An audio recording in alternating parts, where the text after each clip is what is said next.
I just cross my fingers on this one. I want to be good. I want him to be good.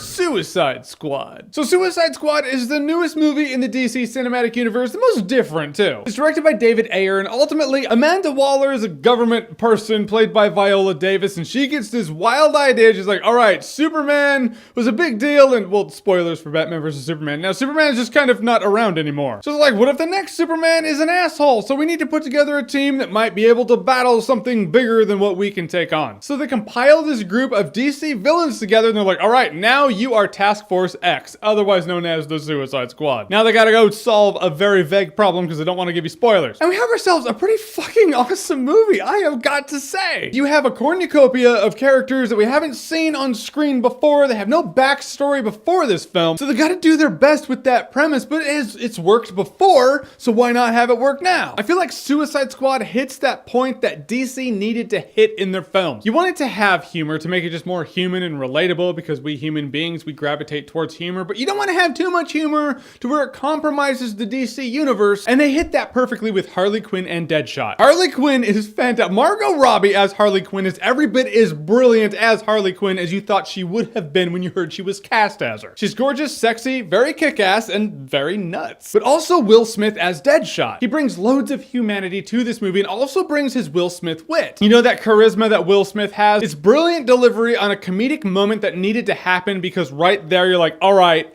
Will Smith, say something. Perfect, you said it, and you said it wonderfully, and that's what we needed for that moment. Will Smith can throw out comedy without making the movie a comedy. I guess that's what I'm trying to say right there. A lot of kick-ass characters. Before I get into the Joker, I'm gonna let you know right now. Can't even believe I'm gonna say this. I'm gonna say something I never thought I would say. Honest to God, Jai Courtney was good in this movie.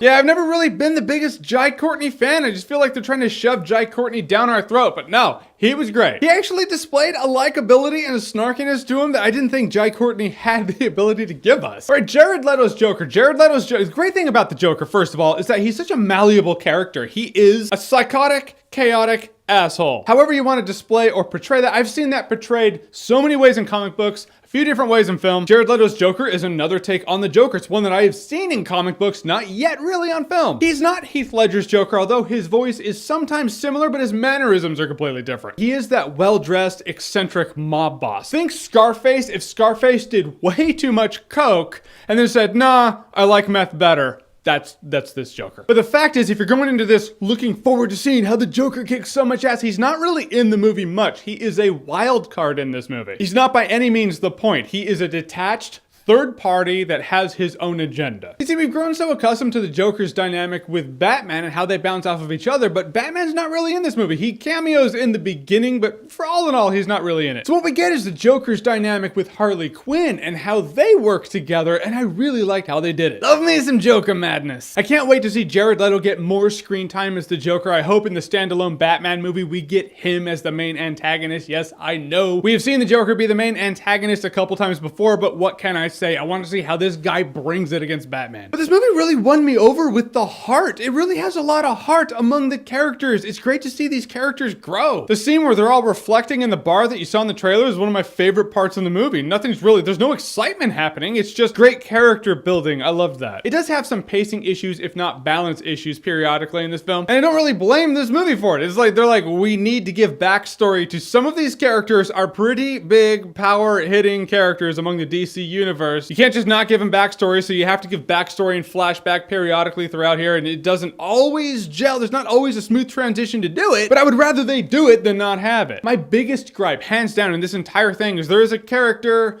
who deals with something in a certain way that I just don't think you would deal with. I'll talk about it more in my Suicide Squad spoiler talk, but for right now, all I can do is keep it vague, and I'm just saying this one scene, this one thing that happened made me just look at it and be like, I don't think that dude would deal with that like that, and that really does compromise his character for me a bit, but it's easily the most glaring issue in the entire film. Really looking forward to seeing more of what the DC Cinematic Universe has to offer. Thus far, I hadn't really been blown away by anything in that universe until now. Now this is exactly what I needed, and I think what we needed, and I think what they needed. Soundtrack alone is worth it. The soundtrack is great. Guys, in the end, Suicide Squad gave me what I was hoping it would give me, but gave me a lot more than I actually thought it would give me. I It's clear by now that I loved this movie, but it is the best DC Cinematic Universe movie that I have seen by a clear mile. Most importantly, this movie was a lot of fun, a lot of kick-assery, a lot of likability, a lot of banter with some really cool characters. And I will say Suicide Squad is definitely worth watching and definitely worth buying.